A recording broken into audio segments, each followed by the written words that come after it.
आदरणीय प्रोफेसर जगबीर सिंह जी, आदरणीय संतोष जी, आदरणीय प्रसन्न जी, उपस्थित सज्जन माता भगिनी, तो पहचान बना ली है और उद्घाटित नया संघ में ऐसा बहुत कुछ है नहीं। वैसे अब संघ प्रसिद्ध है, इसलिए संघ के बारे में थोड़ा धूसर ऐसा चित्र सबके आंखों के सामने रहता है। सामान्य भाषा में ये हिंदूवादी लोग हैं ऐसा लोग कहते हैं, लेकिन थोड़ा बारीकी से इसको समझना सोचना आवश्यक इसलिए है कि ऐसा न करे तो ये समझ में नहीं आएगा, क्योंकि ये उल्टी चलने वाली धारा है। जैसे संघ एक समाज में प्रभावी संगठन है, ऐसा वर्णन आजकल होता ही है। दुनिया का सबसे बड़ा अनुशासित संगठन, भारतवर्ष में बहुत प्रभावी संगठन वगैरह वगैरह। तो ये सुन के हमको दुख होता है, क्योंकि हमको समाज में एक अलग संगठन नहीं बनना है। ये पूरे समाज को संगठित करने के लिए चला हुआ काम है। एक जगह मुझे बुलाया, हमारी एक साहित्य संघ है विदर्भ में, तो उनके 75 वर्ष पूरे हुए, उनके भी। तो एक समारोह, उसमें विषय था सबके लिए 100 साल पूरे करने वाली संस्थाओं के सामने कौन सी चुनौतियां हैं।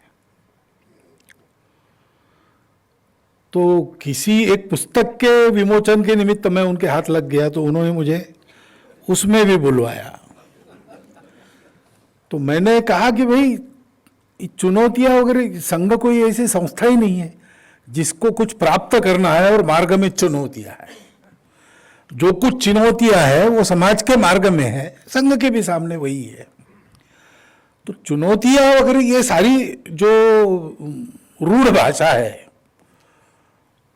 उसमें संघ फिट नहीं बैठता, ये एक समझने की बात है। राष्ट्रीय स्वयंसेवक संघ समाज में संगठन नहीं है, इसको संपूर्ण समाज का संगठन करना है। हम जानते हैं कि हमारे विरोधक भी है, इसी समाज में है, लेकिन उनको भी हमको आगे चल के संगठित करना है। क्योंकि एक मूल बात है, राष्ट्रीयता का वर्णन आपने पिछले व्याख्यान में सुना। अब ये सारा वर्णन किसी एक शब्द से बिल्कुल ठीक ठीक व्यक्त होता है, ऐसा एक ही शब्द है, हिंदू। और ये आप देखेंगे इतिहास को तो 1860 के पहले किसी को इस शब्द से कोई ऑब्जेक्शन नहीं था, क्योंकि ये बिल्कुल स्वाभाविक माना जाता था कि हम लोग हिंदू हैं। सर सैयद अहमद अली को लाहौर में सम्मानित किया गया, बैरिस्टर बन के आए, तो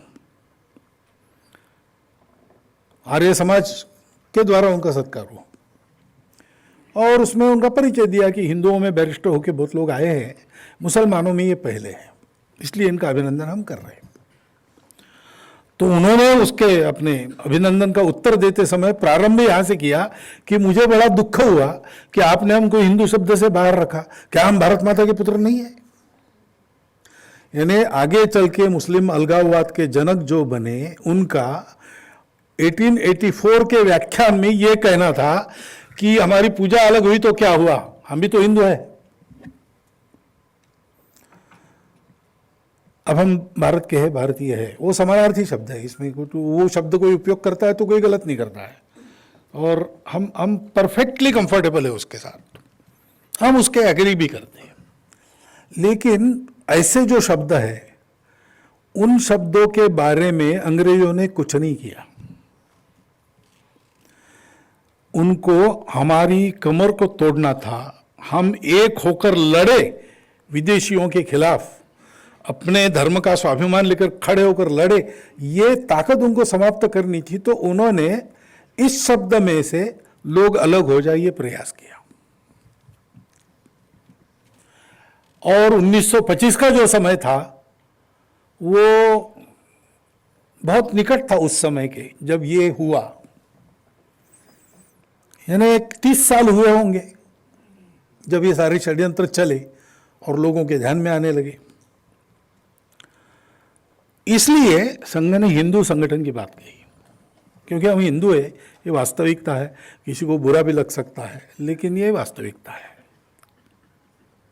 क्योंकि ये जो पिछले इसमें वर्णन हुआ, या जगबीर सिंह जी ने जो सारी बातें कही, एग्जैक्टली इसको बताना है तो कौन सा दूसरा शब्द है।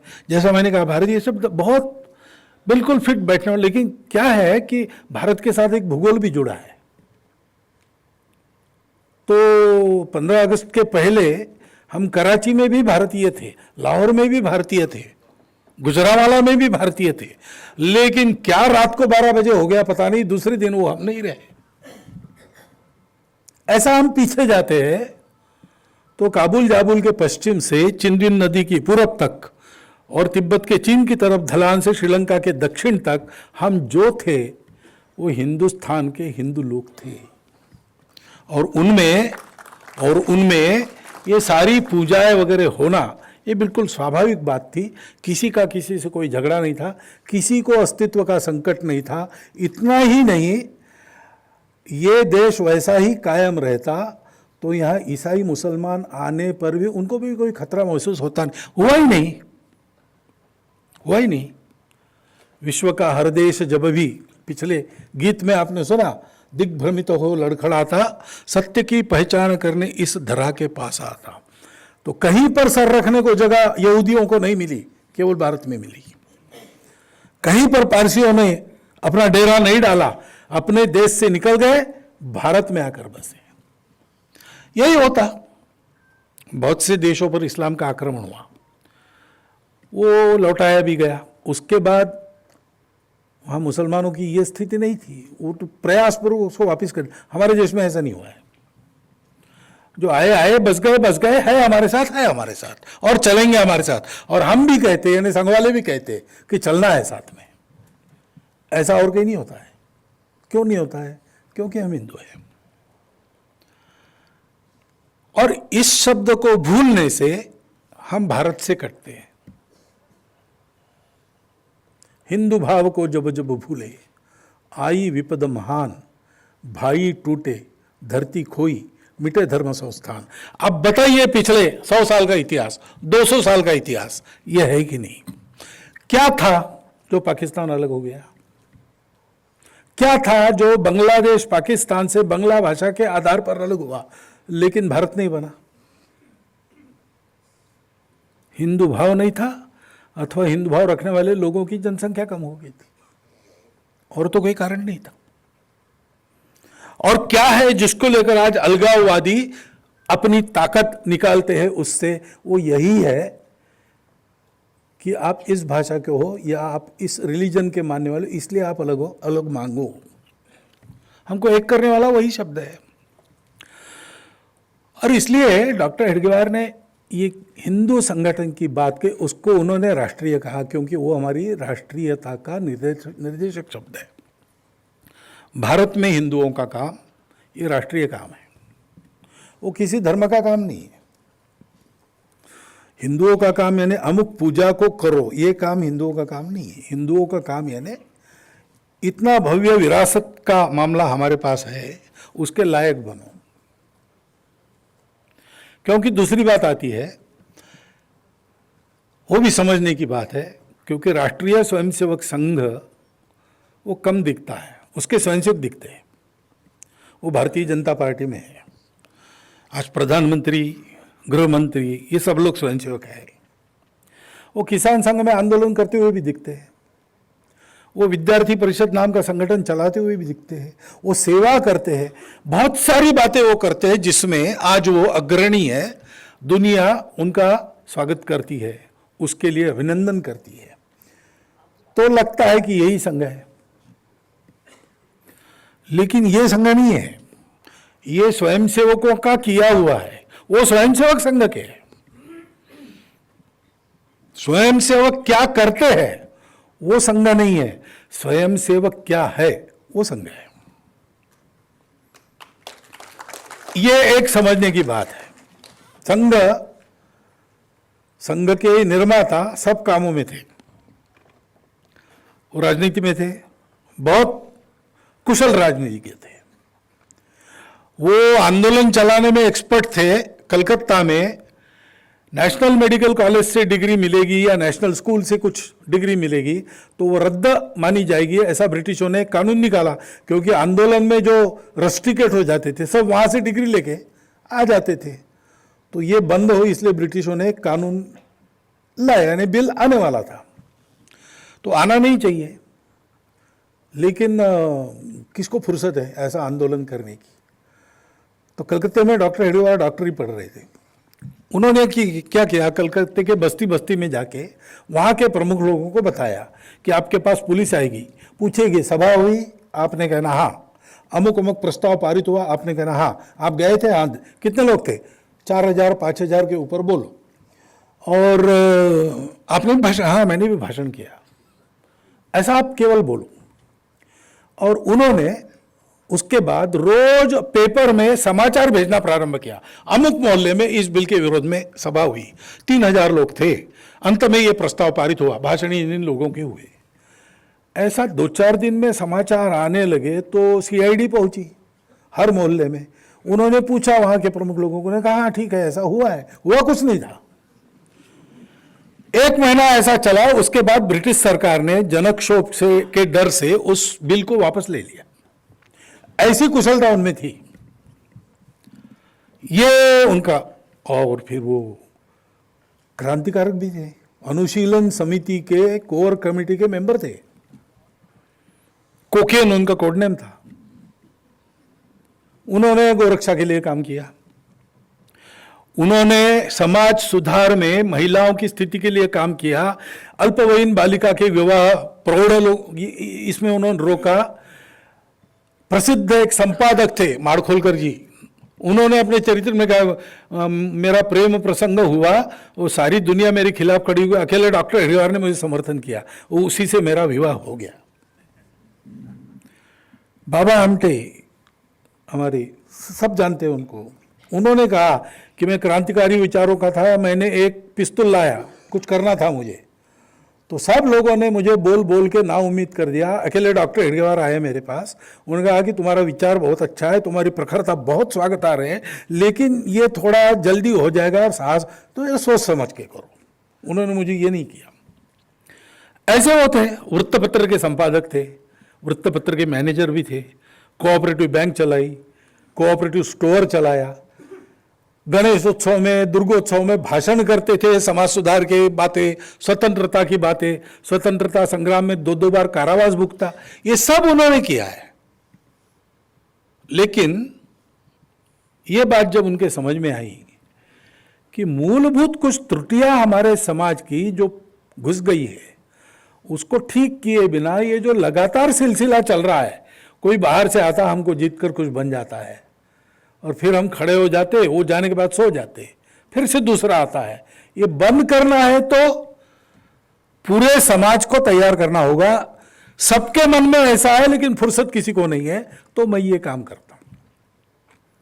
तो ये सारे आंदोलन वगैरह छोड़कर उन्होंने संघ का प्रारंभ किया। तो संघ ये सब करने के लिए नहीं है, ये सब करने वालों को तैयार करने के लिए है। ये एक समझने की बात है। और ये सब करने वालों को तैयार करना है तो इन सब बातों से आपको अलग होना पड़ता है, क्योंकि मनुष्य को तैयार करना है, मनुष्य में सद्गुणों को, मानवीय गुणों को भरना है, उसके हृदय में समर्पण की भावना जगानी है। तो ये जो दुनियादारी का मामला है उसमें कई दूसरे प्रभाव भी आते हैं। कुछ काम करते हैं तो नाम होता है, नाम होता है तो फोटो निकलता है, फोटो निकलता है तो देखते रहें ऐसा लगता है, फिर फोटो निकले यही देखते हैं, बाकी कुछ नहीं देखते।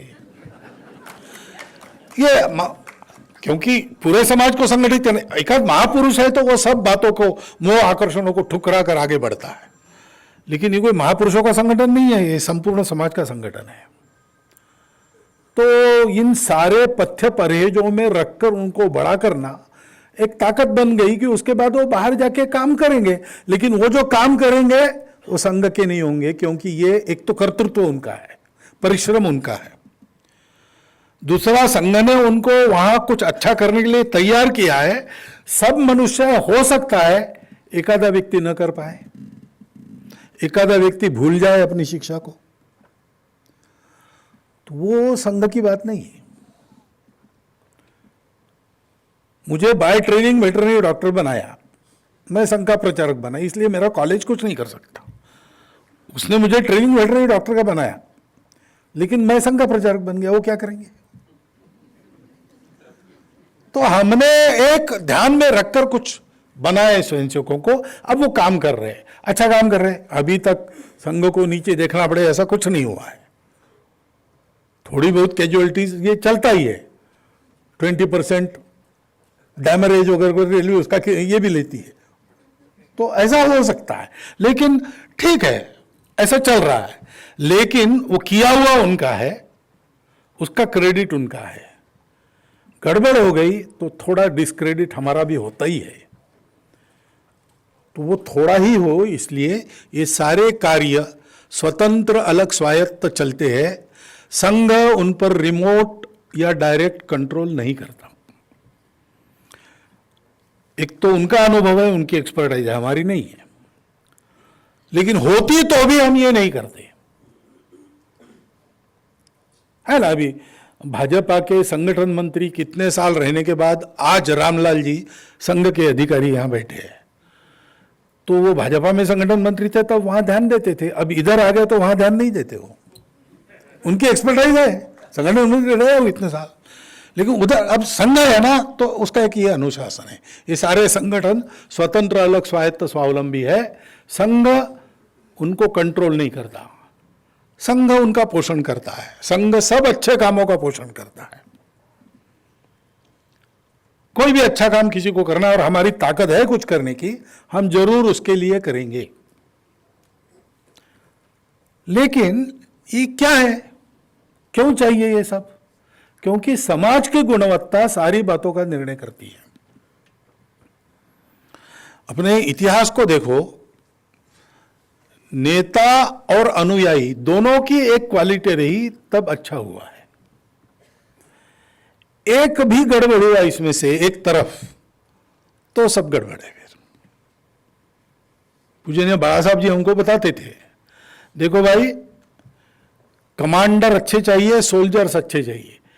सोल्जर्स अच्छे और कमांडर रोने वाले हैं तो कुछ नहीं हो सकता, और कमांडर बड़ा बहादुर है लेकिन सोल्जर भाग जाने वाले हो तो कुछ नहीं हो सकता।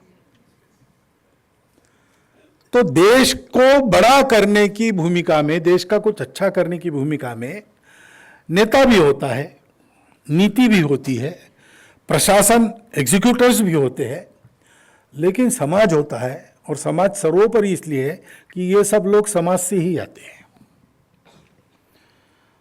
तो आज बिल्कुल जात पात का झगड़ा समाप्त कर सबको एक जैसा मानना, ऐसा विचार लेके मैं राजनीति में जाऊं तो मेरा विचार तो वही रहेगा, लेकिन मैं उसको कर नहीं सकूंगा जब तक समाज जात पात का विचार करता है। तब तक मुझे भी किसके कितने वोट है गिनना ही पड़ेगा। और इसलिए समाज में परिवर्तन होता है तो तंत्र में, व्यवस्था में, नीतियों में अपेक्षित परिवर्तन आता है, नहीं तो वहां आने पर भी वो इफेक्टिव नहीं होता है।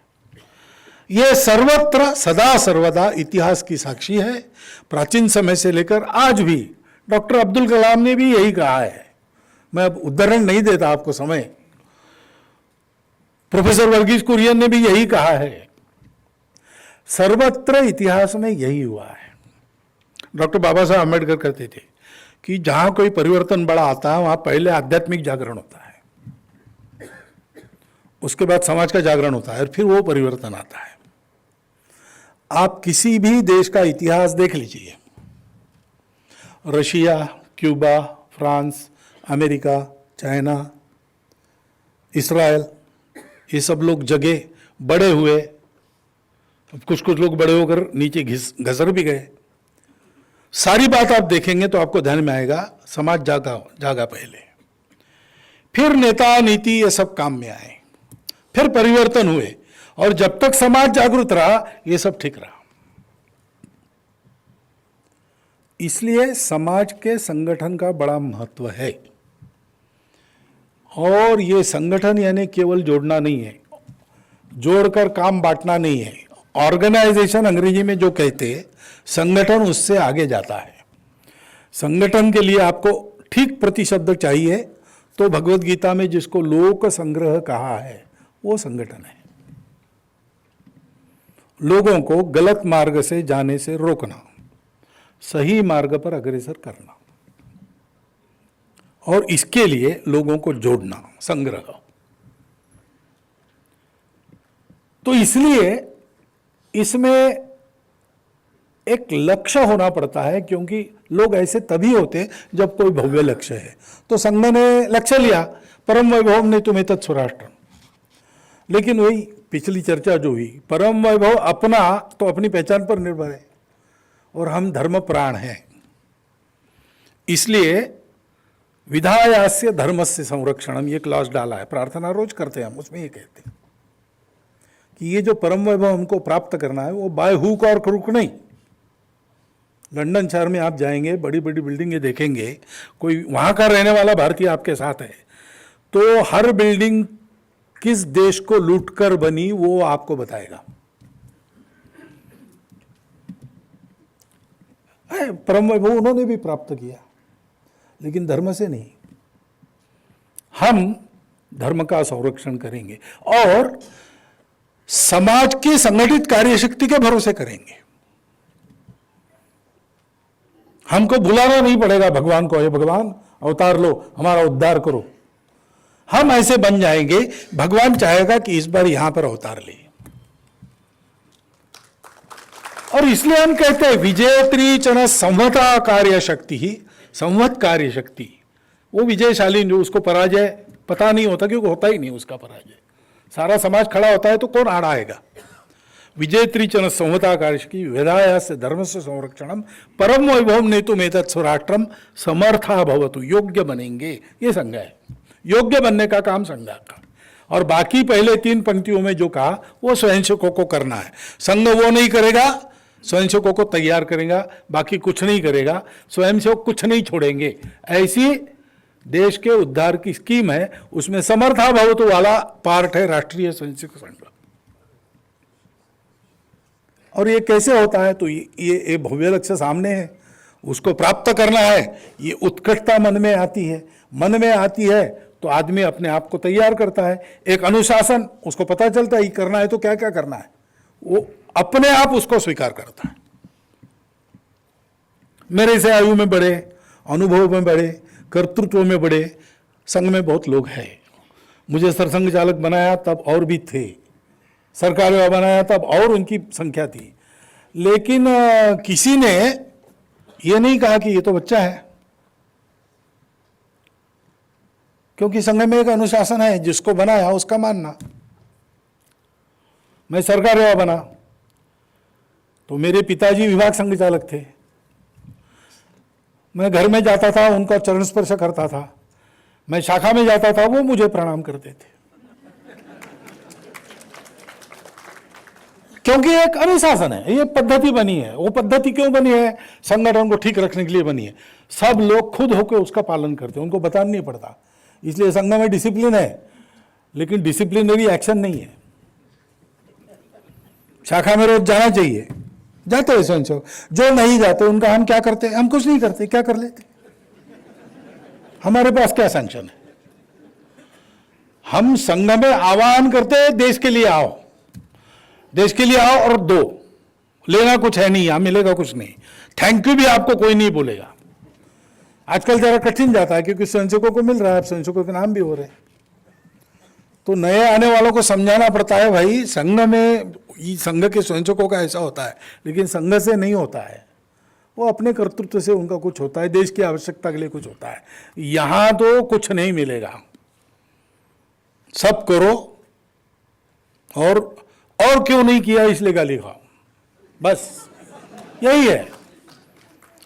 कबीरा खड़ा बाजार में लिए लुकाटी हाथ, जो घर फूके आपनो चले हमारे साथ। यही है संघ का अपील। लेकिन ये चलता क्यों है? वो लक्ष्य है, और उसके चलते ये अनुशासन लोग अपने ऊपर लाद देते हैं, और उसमें चलना है, कष्ट तो होता ही है, कठोर है, लेकिन ये सारी बातें ठीक होती है। और इतने मोह आकर्षणों में भी सामान्य रूप से स्वयंसेवक ठीक इसलिए रह पाता है कि हमारे संबंध ये आत्मीयता के संबंध है। हमको सबको मिलकर अपने देश को बड़ा करना है, इसलिए हम एक दूसरे के हैं। संघ किस आधार पर चलता है? आत्मीयता के आधार पर चलता है, शुद्ध सात्विक प्रेम। दूसरा कोई संघ में मिलने वाली बात नहीं है, दूसरा कोई सैंक्शन हमारे पास नहीं है। वो आत्मीयता का व्यवहार दिन प्रतिदिन लोग अनुभव करते हैं, ऐसा व्यवहार है। उस आत्मीयता के आधार पर यह संघ चलता है। संपूर्ण हिंदू समाज को संगठित करेंगे, ये संपूर्ण विशेषण महत्व का है, क्योंकि हिंदू शब्द की कक्षा में अपने आप को मानने वाले हिंदू है ही, लेकिन जो हिंदू है और अपने आप को मानते नहीं या जानते नहीं कि वो है, और हम कहें कि आप हिंदू है तो विरोध करते, ऐसे भी हिंदू है। क्योंकि हमारे लिए जो भारत माता के पुत्र है, जिनको विरासत में भारत की संस्कृति मिली है और जो भारतीय पूर्वजों के वंशज है, वो सब हिंदू है। उनको जानना चाहिए कि वो हिंदू है, और हिंदू सहित सबको अच्छे पक्के सच्चे हिंदू बनना चाहिए।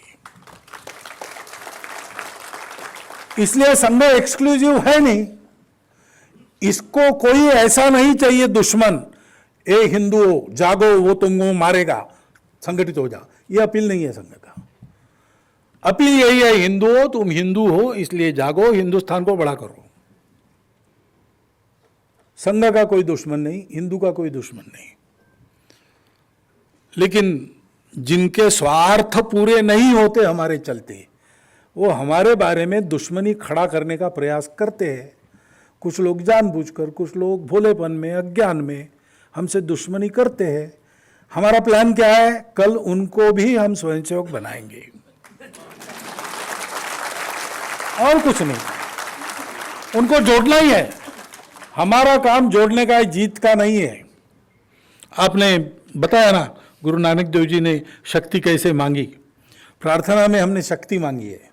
हम कहते अजय्यांच विश्वस्य देहीश शक्ति। उसका अर्थ होता है कि हमको कोई न हरा सके ऐसी शक्ति चाहिए। हमने ये नहीं कहा कि हम सबको जीत सके ऐसी शक्ति हमको चाहिए। सोच समझ के है शब्दों, जानबूझ के 2 दिन के चिंतन के बाद संस्कृत शब्दों का उपयोग किया गया है। यानी मैं अपने अनुमान से, या आज ये तर्क दे रहा हूं नहीं, सिंधी में बैठक हुई इसके लिए 1939 में। उसमें प्रार्थना के आशय पर चर्चा हुई, क्या क्या होना चाहिए। फिर उस आशय को लिखित करके भेजा गया, और संस्कृत शब्दों की योजना एक भिड़े जी थे संस्कृत लिखने वाले, उन्होंने करके दी। तो उसमें शब्द ये नहीं है दूसरों को हम सुरक्षित रहे, जो आपने कहा, ये सब अच्छी बातें, जोड़ने वाली बातें। सारी पृथ्वी अपना कुटुंब है, आपस में झगड़ा, इसको करने के लिए हम जीवित तो रहे ना। दुष्टों की जालिमों की दुनिया में हमको जीवित रहना पड़ेगा, तो इतनी शक्ति चाहिए कि हम न मरे, हम बच जाए ये सब करने के लिए। अजय्यांच ऐसा कहा है, और साथ में सुशील मांगा है, जो शक्ति के उपयोग की उचित दिशा देता है, दुर्बलों की रक्षा। तो ऐसा यह संघ का संगठन चलता है, और बड़ा सिंपल है, यह अनौपचारिक है। जैसा मैंने कहा, सबकी जो पद्धति है वैसी हमारी नहीं है। संघ शुरू हुआ उस दिन उद्देश्य पक्का था। वो कार्यक्रम हो गया 5:30 बजे सुबह डॉक्टर साहब के घर में। 25-30 कितने लोग इकट्ठा है पता नहीं, मतभेद है आंकड़ों में। तो कहा उन्होंने, आज से ये संघ शुरू हो रहा है। मैंने संघ शुरू किया ऐसा नहीं, हम शुरू करने जा रहे हैं ऐसा नहीं कहा, ये भगवान का काम है, ये यशस्वी होना है, वो शुरू हो रहा है, ऐसा उन्होंने कहा। बाद में लोगों ने पूछा अब करना क्या है, तो बोले अब तय किसने किया, बैठो और शुरू तय करो।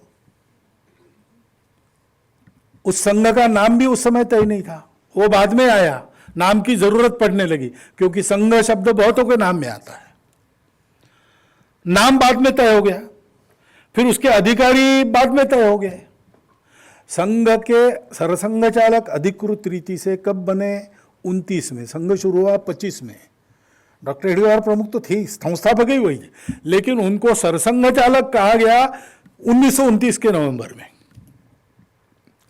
नाम बाद में तय हुआ, कोई संविधान नहीं था, एक पद्धति बनते चले गई, बाद में उसको लिखित किया 1950 में हमने। तो जैसे एक मनुष्य की सहज स्वाभाविक उत्पत्ति होती है, फिर उसका नाम बनता है, फिर उसके गुणवर्धन होते हैं, फिर वो जो अच्छा करता है बुरा करता है लोगों के सामने आता है, फिर वो अपने आप को बनाता है, अपने घर को संवारता है, ये सब करता है। वैसे धीरे धीरे संघ बहुत स्वाभाविक प्रक्रिया में से बना है। ये संगठन है यानी कोई ऐसी सिस्टम आर्टिफिशियल कुछ ऐसा कुछ नहीं है। जो हम सब है उसी को हम कहते हैं कि याद करो तो हम बन जाएंगे, एक दूसरे से जुड़ जाएंगे। हम है क्या है उसको हम भूल गए, इसलिए हम एक दूसरे से झगड़ा कर रहे हैं।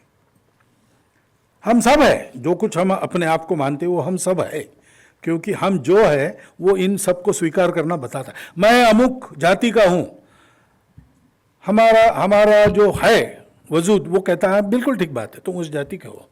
मैं अमुक अमुक पूजा करता हूं, हाँ ठीक है, वो भारत की नहीं है, हाँ ठीक है, भाषा ठीक है, लेकिन ये सब होने के बाद भी इसके ऊपर तुम ये हो, वो हम है, उसकी याद हिंदू शब्द से संग देता है और सबको अच्छा बनाता है।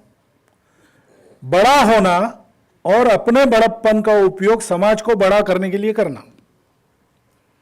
तेरा वैभव अमर रहे मां हम दिन चार न रहे। और ये कोई भाषणों से अगर होता नहीं, इसके लिए आदत बनानी पड़ती है, इसलिए रोज आना पड़ता है। रोज अपना समय काट कर आओ। देश के लिए प्राणार्पण वगैरह बाद में करना, पहले 1 घंटा निकालो देश के लिए, मिलेगा कुछ नहीं। आओ, वहां बाकी बाहर का भूल जाओ, सब महंगाई भूल जाओ, जीएसटी भूल जाओ, और क्या क्या है, पाकिस्तान भूल जाओ, चाइना भूल जाओ, सब भूल जाओ। अंदर आके केवल भारत माता के भक्ति के गीत गाओ। अपने देश के लोगों की जाति पाति भाषा पंथ कुछ विचार मत करो, उनके साथ मातृभूमि की धूल में लोटपोट हो जाओ। मिलकर काम करना सीखो, मिलकर खेल खेलना सीखो, अपने मन को खोल दो तो मनुष्य बनता है। ये रोज करो तो फिर उन कृतियों से आदत, आदत से स्वभाव, स्वभाव से शील, ये संघ की पद्धति है। ऐसा संघ आपके सामने है। अब उस संघ के लोग यहाँ पहुंचे वहां पहुंचे, नहीं पहुंचते तो भी संघ अपना काम करते रहता। वो पहुंच गए तो भी हमने हो गया कृतार्थ, शाखा बंद करो, ऐसा नहीं किया है, क्योंकि हमको समाज के प्रत्येक व्यक्ति को जोड़ना है। वो जब तक हम नहीं करेंगे तब तक हमारा काम पूरा नहीं होगा। पूरा होते तक हमको करना है, जल्दी से जल्दी करना है, लेकिन पूरा होने के पहले छोड़ना नहीं है। ऐसा एक संघ अपने देश में चल रहा है। वास्तव में वो अपने समाज को अपनी पहचान पर ठीक से खड़ा करने का काम है। देश की सारी समस्याओं का उपाय उसी में से निकलता है। जो फंडामेंटल तैयारी और इंफ्रास्ट्रक्चर चाहिए उसके बिल्डिंग का काम संघ करता है। बाकी सारा काम स्वयंसेवक समाज को साथ लेकर अन्य सब लोगों को जोड़कर मिलकर करते हैं। वो उनका उनके पास है, संघ अपना काम करता है। इतनी जानकारी संघ की मैं आपके सामने रखता हूं। शेष आप अपने प्रश्नों में पूछ लीजिए। बहुत बहुत धन्यवाद।